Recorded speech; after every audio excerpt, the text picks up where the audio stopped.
and gentlemen, welcome to The Late Show. I'm your host, Stephen Colbert. It's good to be back. It feels good to be back on this stage. Now, last week, we were off. We pretended to have new shows on Monday, Tuesday, and Wednesday, but those were actually taped the week before. It was an illusion created by an evil genius so I could go drink rum. And you could watch March Madness. So I hope you enjoyed that. Yeah. Go Gamecocks. Oh, what a great time to have been away from the show. Right, huh? So nothing happened. Nothing happened while I was gone, right? Oh, there's that one thing. The GOP finally launched their Obamacare repeal. I believe we have footage from that last week. I'm just a bill, yes, I'm only a bill, and I'm sitting here on Capitol Hill.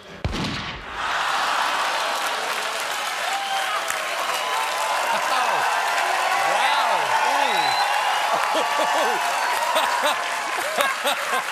Oh, no. Don't do it. Don't do it. It's just a cartoon, folks. He's fine. Well, that did not go as planned.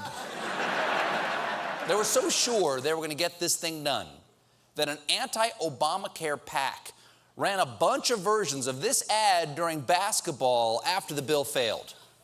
Republicans are keeping their promise with a new plan for better health care. No more big government penalties or job-killing mandates. Thank Congressman Greg Walden for keeping his promise and replacing the Affordable Care Act with the better health care you deserve. They also ran this ad congratulating Kansas for making it to the Final Four and printed a newspaper declaring Dewey defeats health care reform.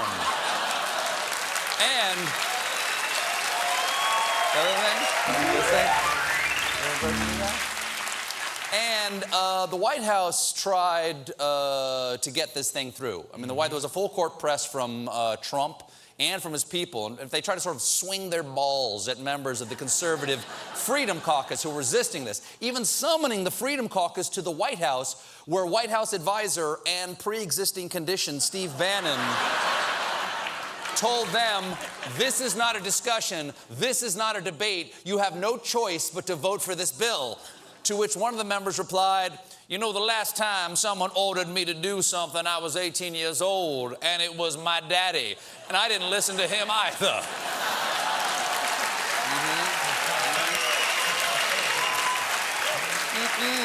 No, sir. No, sir. I do declare. And so I put my penis in that box of firecrackers. And today I'm Congressman Custis Spocky Jones. So, on Friday, lacking the votes that they needed, they folded the Obamacare repeal and placed it in the cabinet of broken Republican dreams, next to trickle-down economics and a Jesus-shaped fighter jet that drops gay people on ISIS. That'll get them. That'll show them. They couldn't get the funding. Hey. They could not get the funding for that somehow. I don't understand. So, it's a failure. Who does Trump blame for this failure? We had no Democrat support. We had no votes from the Democrats. Not enough votes to get a majority. Well, that didn't stop you from becoming president. I understand. Just work your magic. Just work your magic. It's almost like we're living in some sort of democracy. So he blamed the Democrats. Who else did he blame? He blamed conservative Republicans, moderate Republicans. But there is one person Donald Trump did not blame. Can you guess who it is? Here's a hint. It rhymes with Donald Trump. I never said, I guess I'm here, 64 days? I never said repeal and replace Obamacare. You've all heard my speeches. I never said repeal it and replace it within 64 days. I have a long time. Yeah, Trump never said he'd repeal Obamacare in 64 days. He had a different time frame in mind.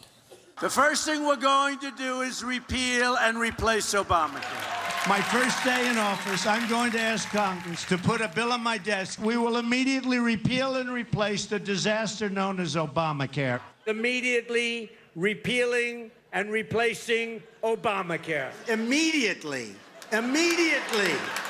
repealing and replacing Obamacare.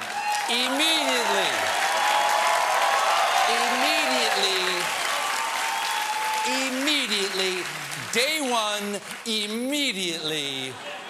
So, I guess technically he did not fail on Friday. He failed 2 months ago.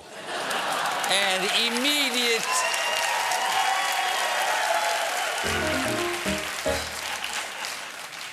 And after all his campaign promises, nothing.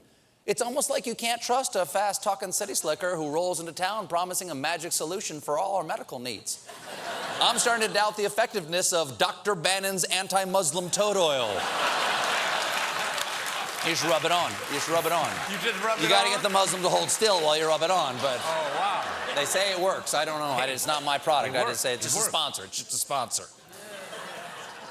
Trump also doesn't blame, and this is very important. It's so important that he get this through to you. He does not blame Paul Ryan. Speaking of not blaming Paul Ryan, Trump found time to make a TV recommendation, tweeting on Saturday, "Watch Judge Jeanine on Fox News tonight at 9 p.m.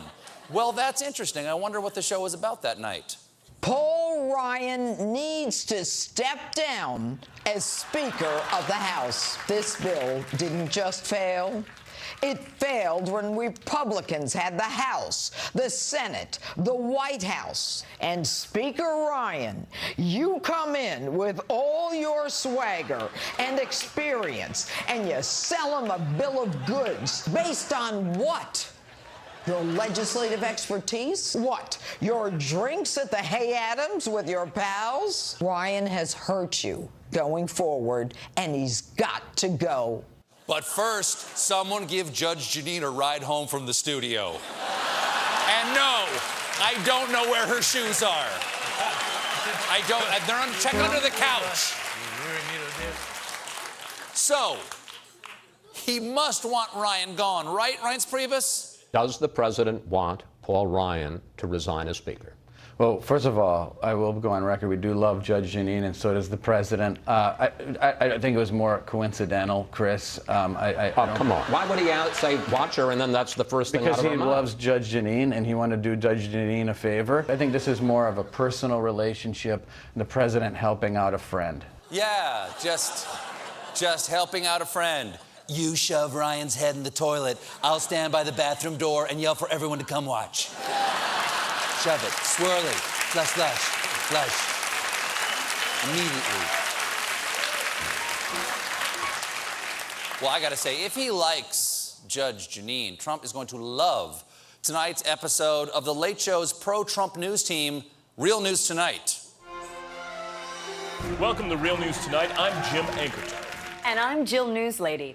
Of course, last week's Republican health care bill did fail, but not because of President Trump, who was a very good man. A great man. Very great. No, it turns out that the bill's failure can be blamed entirely on Speaker of the House, Paul Ryan. That's right. Paul Ryan, the dumb, weak-weaseled boy who smells bad. Smells bad and is bad. For more, we turn to Real News Tonight congressional correspondent Judge Sally Blazerface. Sally. Paul Ryan has gotta go.